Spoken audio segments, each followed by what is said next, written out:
The voting to replace Justin Trudeau with one of the four hopefuls vying for his job began on February 26th and will end Sunday at 3 p.m. Eastern. There have been some issues, though. The Liberal Party says 137,000 members have been verified to this point, and more than 115,000 have voted. But it's not all working as intended. Earlier this afternoon, I spoke to Liberal leadership candidate Karina Gould. Ms. Gould, welcome back to the show. Thanks for having me. What has your campaign's experience been with the verification and voting process with the party? The latest information we have is 137,000 people verified, 115,000 voted, but that's out of the 400,000 that signed up. Yeah, so look, I'm definitely hearing from folks who have been able to get through the process and who have voted, but we're also, dealing with a lot of people who are having challenges. Like, the process is working, but there is more churn. And so, I would call on the party to extend the verification process by 1 day, because I might have to restart my computer Liberals, to get the this is a camera new to work. thing to have your identity. That's all good. Yeah, I might be able to get. I'll keep trying, but yeah, just letting you know. All Should right, I just restart it? Do you think? Just hold off for a little bit. Just when we go to take a break in a bit or whatever. I'll see if I can have figure an it idea. out. I have an idea. Don't worry. Verified before you're able to access a ballot. And I think in order to get as many people voting as possible, we want to ensure that they know that they have to get verified ahead of time. Right now, the deadline is tomorrow at 5 p.m. And so I think it would be worthwhile for the party to extend that by one more day, just to make sure enough people get verified if they were planning on voting Saturday or Sunday and haven't started the process yet. Okay, I am by no means an expert on online voting systems and the technical limitations of changing dates and these things, but given that there are challenges with people getting through the verification process, and I've even heard from Liberals who have gotten through the verification process but then received a ballot and there's no candidates on the ballot, so there's a problem there. Is it an easy thing to move it a day, and have you raised this with the party and gotten any kind of response? Look, I don't know about that. I do put it to the party, and certainly we have raised, many of the challenges with them. The party is, working through it, and oftentimes they're fixing the issue for people. They're not necessarily telling them Now Saul's with us. that it has been fixed, but then when they go back and check for their ballot, it is there.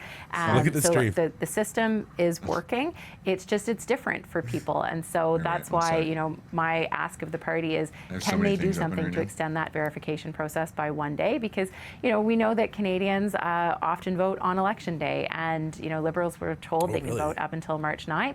Let's do everything we can to make sure as many people go through the verification process and are able to cast their ballots by March 9th. Do you have a sense of the order of magnitude? Here of the I am. I'm just going to restart my computer. Okay, just make sure. Thousands, tens of thousands, because the 115,000 who have voted is more than voted in the last leadership in 2013, though still only little over 25% of those who signed up. How big is the problem? Do you have a sense of the scale? Honestly, David, I really don't, because we're hearing from people, on a one-off basis. But I can say that, we are hearing from a consistent number of people. We are able to help them usually, and we're able to help them with assistance from the party. And oftentimes it's, just having someone at Canada Post do the verification as opposed to the electronic version that helps things move forward. But I do think, because this is different, because there are additional layers and extra steps, if it is possible, I really would encourage the party to extend that verification deadline by a day. And I would say that, we don't want to discourage people from voting. I think we always thought that, even though there were 400,000 people who registered, the likelihood of all 400,000 people coming out to vote was probably low. But, I think that we're probably in the ballpark of what was to be expected, but I would expect that number will continue to increase as people know that March 9th is coming up. I wonder, though, if we do find out thousands, tens of thousands of people were unable to vote because of problems, does that say anything about the integrity of this particular race? No, I think there is integrity in this race. I just don't want people who are going through the verification process to get frustrated and to not cast their ballot. I mean, at the end of the day, whoever casts their ballot, determines the outcome of the race. I mean, whether it's a Liberal leadership race. Yeah, there was like a former MP that tweeted today. I forget his name. I'll see if I can pull it up. He was saying that he couldn't figure out the app to vote in the Liberal election, so that he thinks Karina Gould's going to win just based on that alone. And I was like, maybe, who knows? whether it's a general election, it's the people who actually go I and think cast it's their ballot ridiculous. that, you know, I think people can determine figure it the out. outcome of the election, and that's legitimate. But my message to Liberals who are frustrated is, you know, don't hesitate to reach out to the party, don't hesitate to reach out to my campaign, and, you know, we will help you get through this, and make sure that your identity is verified and you can cast that ballot. Do you have a sense of where this race stands with only a couple of days left? I mean, this is Thursday. In Trump world, it's hard to keep track of what the days are, but the vote is on Sunday the 9th, and the results come out. Do you have a sense of where the race is at this point in time from your perspective? Well, look, I mean, it's great to know that, you know, over 130,000 people have voted, or sorry, over 115,000 people have voted and over 130,000 are registered. So, you know, it's like any election day. It's about getting the vote out. You know, I'm. What's up? Oh, yeah, let me know if you're... We'll make Saul's actual camera is going to be coming up here momentarily, guys. No, it's not, because it's not working. I don't know what's wrong. Oh, okay. Software is just, it's not detecting the camera. It works inside of Camo, but it won't work inside of, like, and no apps are detecting it. Okay. So it's something. I'm feeling good about the prospects here. I'm feeling very encouraged by the number of people who've reached out to say that they've cast a ballot for me, but we're going to find out on Sunday what that looks like. Okay, we don't know where things will be by Sunday on the Canada-US file. And as we are speaking, and this could change, Donald Trump has signed an executive order pausing the tariffs he threatened on Canada until at least April 2nd, though there's a component of the Canadian economy that they say is not compliant with our trade arrangement that will be with tariffs. We don't know where that's going to go. Melanie Joly called this a psychodrama the other day. What's your thoughts on where we are right now in this trade battle with the United States? Oh, I mean, look, I mean, this is absolutely absurd what is going on right now. You don't treat your friend, your neighbor, your ally like this. I'm not sure that Donald Trump knows exactly where he's going with this either. And I know that for both American and Canadian businesses and American and Canadian people, like, this is enough. I mean, this is so much drama, anxiety, stress in the markets. I mean, we saw how the U.S. Stock Exchange responded when these threats were imposed. And this is causing so much anxiety on both sides of the border that is completely unnecessary. We have a trade agreement with the United States that we have signed. We should follow those rules.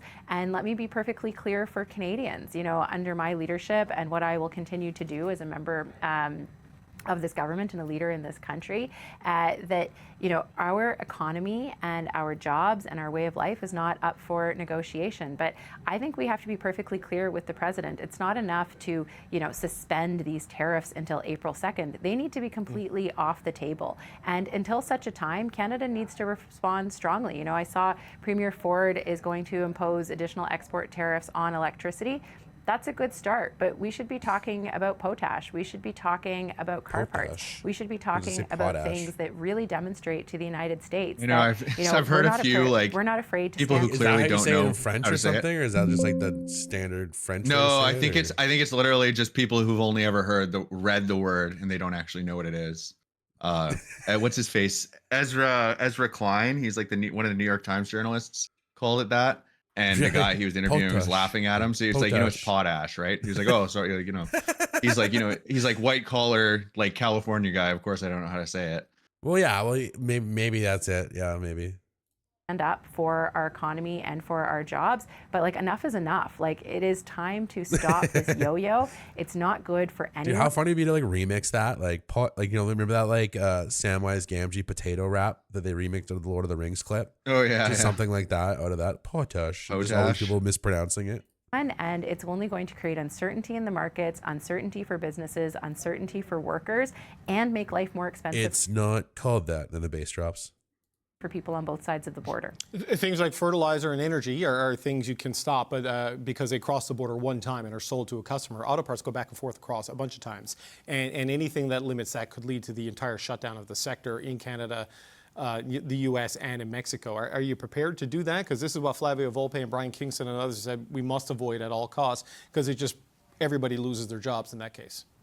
Well, look, the United States need to understand how much they depend on Canada. And what President Trump said is that we don't need any of this stuff from Canada. I was going to say this earlier when you were listening to some of this tariff stuff. I watched I linked a video in the Discord the other day that does, nobody has to watch the whole thing, but basically there's like certain pressure points you can apply when you're doing tariffs that are have a way bigger effect just because of how sensitive the industry is to that pressure, right? So when they bring up orange juice and whiskey and stuff like that, apparently those industries are especially vulnerable. Like a small amount of pressure can just make the businesses completely fold in because they can't deal with losing like 20% of their sales or whatever, right? So I guess they were talking about it in the context of Trump actually did this to China accidentally in his first term. He did these random tariffs and he ended up like some huge business in China just like almost had to shut down. Yeah, you're telling me like that it had to get propped back night, up by the government. Off stream, we were talking about that. Yeah, so like this clip, I wanted to play it because she referenced it. So I wanted to play the clip she just referenced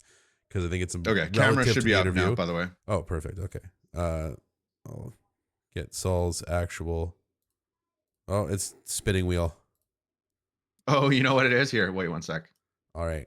Yeah, so we're just going to watch this clip, send you. And then we'll get back to the Karina Gould interview. I just want to, since she referenced it, there's segues us right into it. So we'll quickly play it. It's 2 minutes about Trump saying he doesn't need Canada, apparently. So I thought this would be very good for us, the Canadians, to hear.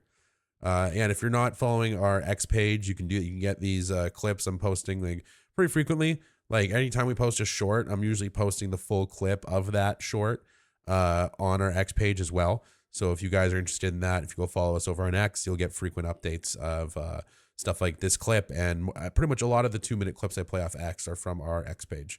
So starting this week that we started doing that. So I sent you a new link. Okay. Just as soon as Saul's camera's working. Here, I'll just press play on this and then we'll get Saul's camera working in my time. Tariffs, sir, can you walk us through the next steps on this? Steel and aluminum tariffs are due to kick in next week on Canada, Mexico, and every other country. Are those going to be modified as well? No, those aren't modified. Those are happening next week. And the big one will be on April 2nd when reciprocal tariffs. So if India or China or any of the countries that really, India is a very high tariff nation. I'll tell you what's a high tariff nation is Canada. Canada charges us 250% for our milk product and other product, and a tremendous tariff on lumber and things as such. And yet we don't need their lumber. We have more lumber than they do.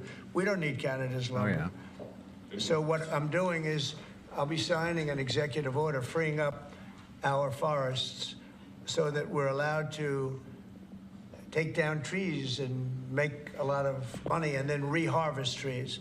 Also, we're cutting fire divides. A fire divide is a 50-yard to 70-yard swath where the trees can't, it's long enough so trees don't burn forever until you can get them out.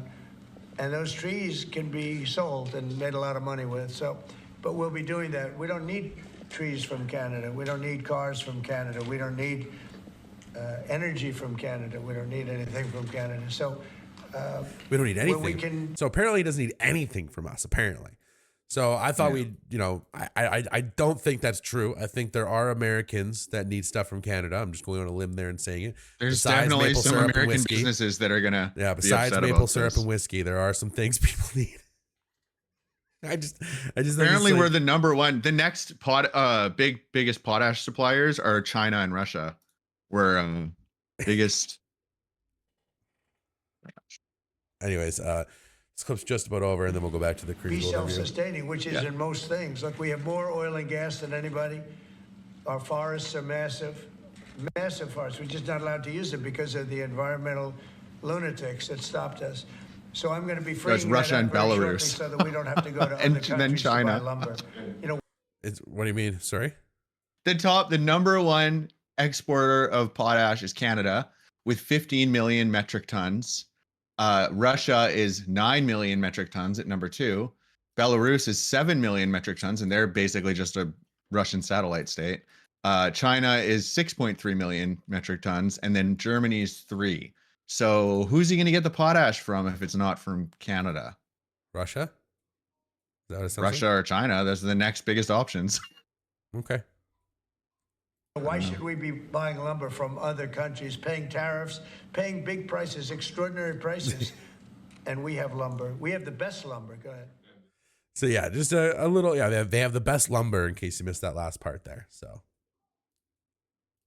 Well, the auto industry on both sides of the border is symbiotic. It is intertwined, and it relies on production in both the United States and in Canada. And so we need to make that message very clear. And I mean, we heard from the big three. That's why, you know, they apparently went to the White House and called on President Trump to suspend the tariffs there. But let's talk about fertilizer and potash. I mean, the United States imports 90% of their potash, which they use as fertilizer in the Corn Belt, to grow food in the United States. Like, they can't grow food without Canadian potash.